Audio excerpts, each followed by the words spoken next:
অফিসের কাজকর্ম সেরে অহনা এবং অর্জুন দুজনেই বাড়ি ফিরে এসেছে এবং নিজেদের ঘরে চলে এসেছে।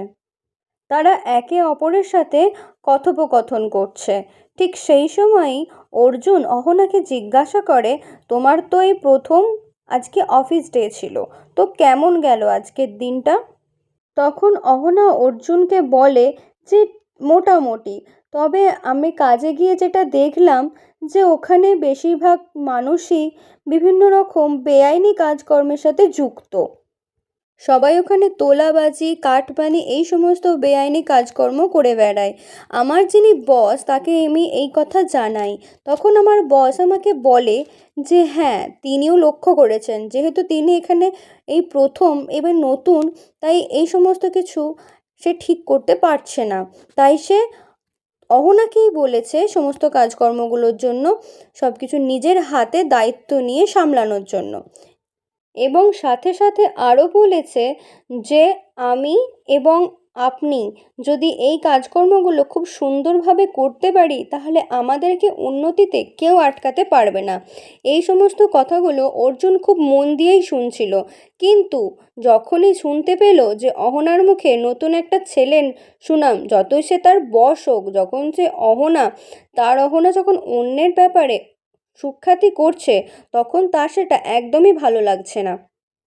ঠিক এই সময় অহনা বলে ওঠে যে আমার যিনি বস তিনি না অত্যন্ত ভালো এবং অত্যন্ত বুদ্ধিমান।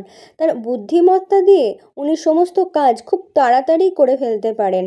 ওনার মতন মানুষ হয়তো আমরা আর দুটো খুব ইজিলি পেয়ে যাব না।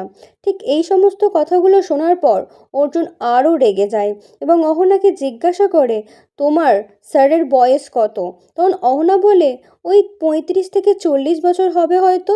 এই কথাগুলো শোনার পর অর্জুন প্রচণ্ড রেগে যায় এবং অহনাকে বলে, তুমি এই সমস্ত বিষয়ের মধ্যে একদম জড়াবে না। তুমি নিজের মতন থাকবে, একেলা থাকবে এবং একা থাকবে, কাজ করবে, নিজের নাম যশ খ্যাতি করতে চেয়েছো, হয়েছে। তুমি চাকরি করতে চেয়েছিলে, চাকরি করছো, সেখানে মাইনে নেবে এবং বাড়ি চলে আসবে, বাস এইটুকু। এই কথাগুলো বলার পরই সে রাগে গজগজ করতে করতে শুয়ে পড়ে এবং অহনাকে বলে, তুমি নর্মালভাবেই থাকবে, একদম বেশি তর্ক করবে না। এর পরের দিন সকালবেলা যখন সবাই খাবার টেবিলে চলে আসে, ঠিক তখন অহনাকে বড় বৌদি বলে, তুইও খাবার টেবিলে বসেই খেয়ে নে, তুইও তো একটু পরে অফিসে যাবি, কেন এরকম করছিস, এখানেই খেয়ে নে। তখন অহনা বলে যে না, আমি খাবো না, আমি রান্নাঘরেতেই খেয়ে নেবো। তখন শাশুড়ি মা বলে, কেন তুমি রান্নাঘরে কেন খাবে? তুমিও তো অফিসে যাবে সবার মতো, তুমিও এখানে বসেই খাবে, সবার সাথে বসেই খাবে। এরাও যেমন অফিসে যাবে, তুমিও যেমন অফিসে যাবে, তো এখানেই বসে খাও। এই বলে সে জোর করে অহনাকে খাবার টেবিলে বসায়। ঠিক সেই সময় পল্টু এবং পল্টুর মা চলে আসে। তারা এসে যখন দেখতে পায় অহনা খাবার টেবিলে বসে সমস্ত ছেলেদের সাথে একসাথে বসে খাচ্ছে, এটা দেখে তারা গজগজ করতে শুরু করে। তারা বলে, ঘোর কলিযুগ চলে এসছে, কি দেখছিস রে পল্টু, তোর মনে হয় এখানে আর খাওয়া হবে না। তুই এক কাজ কর, তুই তোর ঘরে গিয়ে তোর নিজের খাবারটা খেয়ে নে। এখানে দেখছিস তো সব ঘোর কলিযুগে সমস্ত নিয়ম উল্টে যাচ্ছে, ওলটপালট হয়ে যাচ্ছে। তখন অহনা বলে, কেন আমি এখানে খাচ্ছি বলে কেন পল্টু দাদা এখানে খেতে পারবে না? আমি কি কোনো খারাপ মানুষ নাকি যে আমার সাথে একসাথে বসে খাওয়া যায় না? ঠিক এই সময় পল্টু বলে ওঠে যে আমি তোমাদের মেজ বৌদিকে ডিভোর্স দিয়ে দেব, তার পেপার চলে এসছে, ও যেন সাইন করে দেয়। এরপর মেজ বৌদি বলে ওঠে যে হ্যাঁ, আমি সাইন করতে রাজি, কিন্তু আমার অ্যালিমনি রাখবে। তখন পল্টু বলে, কিসের অ্যালিমনি, কিসের জন্যই বা তোমার অ্যালিমনি লাগবে?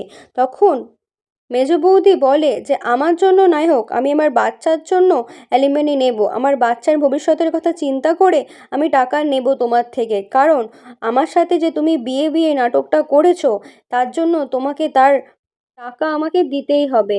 তুমি আমার সাথে থাকা অবস্থাতেই অন্য একটা মেয়ের সাথে প্রেম করেছো, তার সাথে ঘুরে বেরিয়েছো, তার সাথে বিয়ে করার জন্য উঠে পড়ে লেগেছো, তাহলে আমি কেন টাকা নেব না?